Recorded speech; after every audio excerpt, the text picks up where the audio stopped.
శివాయ గురుగారు. ఓం నమ శివాయ. ఏం స్టోరీ చెప్పుకుందాం ఈరోజు?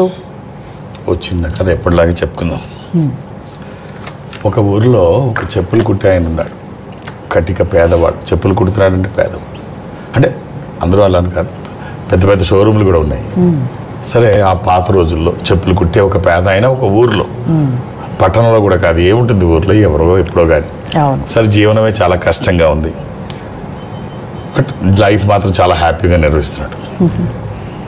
తనకి పక్కనే ఒక కోటీశ్వరుడు, వ్యాపారం భారీ ఎత్తులో చేసే, ఆ రోజుల్లోనే కోట్లతో వ్యాపారం చేసే multi million or billionaire whatever relax, అంత బాగా వ్యాపారం చేస్తున్నాడు. వేల కోట్ల రూపాయల టర్న్ ఓవర్. పక్కన చెప్పులు కుట్టేవాడిని చూస్తున్నాడు, రోజు చాలా హ్యాపీగా ఉంటున్నాడు. దీనికి ఈ వ్యాపారాలతో విపరీతమైన టెన్షన్, ఒత్తిడి. అరే ఏమీ లేదు, వాడు చాలా హ్యాపీగా ఉంటున్నాడు, ఇంత డబ్బు ఉంది, ఏమిటి ఒత్తిడి అని చెప్పేసి అనుకొని ఒకరోజు అడుగుతాడు, ఏమిటి ఇంత హ్యాపీగా ఉంటున్నావు పెద్ద అయినా? ఏమీ లేదు, నీకు తినడానికి లేదు, పడుకోవడానికి లేదు, ఏమీ లేదు, ఇంత హ్యాపీగా ఉంటున్నావు, ఒక బండి లేదు, ఎక్కడికైనా నడిచి వెళ్తావు, తినడానికి తిండి లేదు, ఏమిటి ఈ హ్యాపీనెస్ అంటే?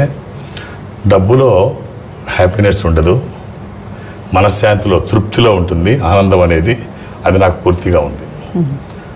సరే, నిజంగా ఇతనిలో అంతుందా అని ఆలోచిస్తాడు. ఆలోచించి నెక్స్ట్ డే ఏం చేస్తాడంటే, ఒక 5 లక్షల రూపాయలు, ఆ రోజుల్లో 5 లక్షల రూపాయలు ఒక సూట్ కేసులో పెట్టి నెక్స్ట్ డే మార్నింగ్ తీసుకెళ్ళి ఇస్తాడు.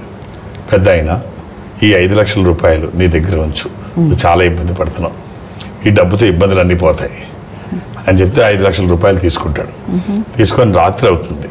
రాత్రి అయిన తర్వాత ఆలోచనలో పడతాడు, ఈ 5 లక్షలు ఎవడన్నా పట్టుకుపోతే దొంగోడు ఎవడైనా, లేదు పోలీసులు వచ్చి అడిగితే, రక్షక భటులు వచ్చి అడిగితే ఏం చెప్పాలి?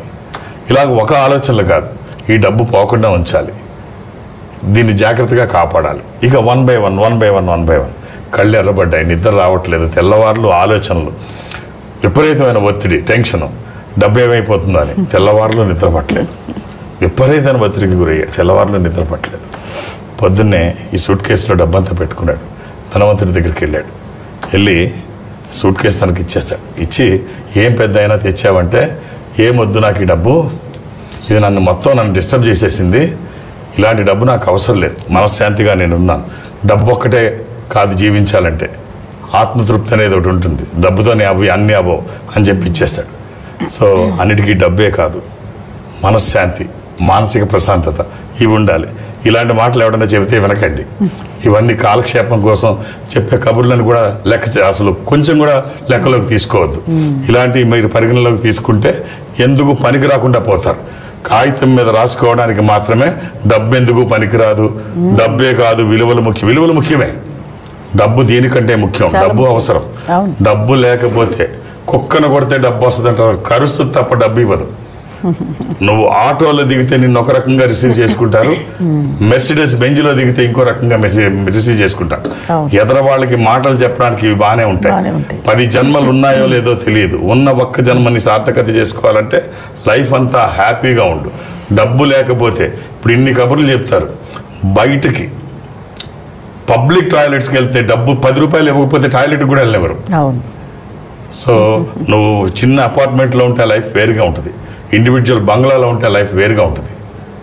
అసలు డబ్బు లేకుండా అసలు ఇప్పుడు ఆ కథలోనే ఆ రోజుల్లో 5 లక్షల రూపాయలు అంటే ఇవాళ 50 కోట్లు అయి ఉండొచ్చు, 100 కోట్లు అయి ఉండొచ్చు. లేదు, 5 లక్షలే ఆ రోజుల్లోనే అనుకుందాం.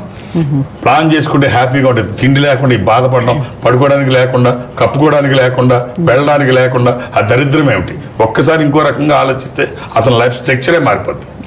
సో కాబట్టి డబ్బు అన్నిటికీ అవసరం.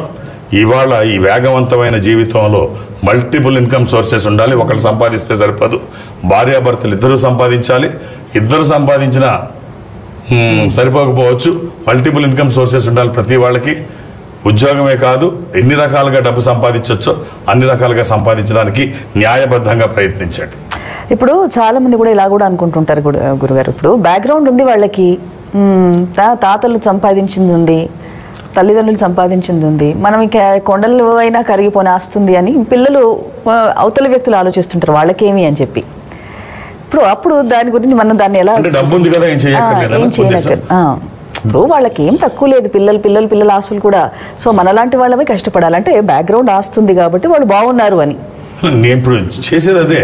ఇప్పుడు సంపాదించడం నేర్పకపోతే మీరు వాళ్ళు చెడు అలవాట్లకి అలవాటు పడతారు. డబ్బు ఉన్నంత మాత్రాన్ని సంపాదించడం మానేస్తారని అనుకోకర్లా. డబ్బు రోజు సంపాదిస్తూ ఉంటే వాళ్ళకి అదే నేర్పాలి. డబ్బు సంపాదించడం నేర్పాలి, వ్యాపారం నేర్పాలి, ఎంజాయ్ చేయడం కాదు, డబ్బు సంపాదించడం. డబ్బు సంపాదిస్తూ ఉంటే రోజు డబ్బు వస్తూ ఉంటే డబ్బుతో వచ్చే కిక్కు ప్రపంచంలో ఏమత్తు ఇవ్వలేదు. ఇంకో 10 ఏళ్ళు ఎక్కువ బతుకుతాం. అంతేగాని సోమరులాగా పెంచితే ఉన్నాయి మొత్తం పాడు చేయడమే కాకుండా మనల్ని కూడా వెలివేస్తారు, దూరం పెడతారు.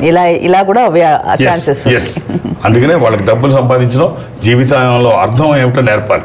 డబ్బు సంపాదించడం, విలువలు నేర్పాలి, డబ్బు సంపాదన నేర్పాలి, జీవితం ఏమిటో నేర్పాలి.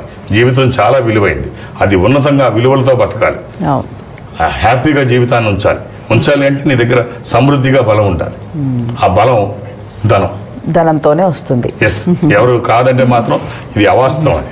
రైట్ గురుగారు, బాగుంది స్టోరీ.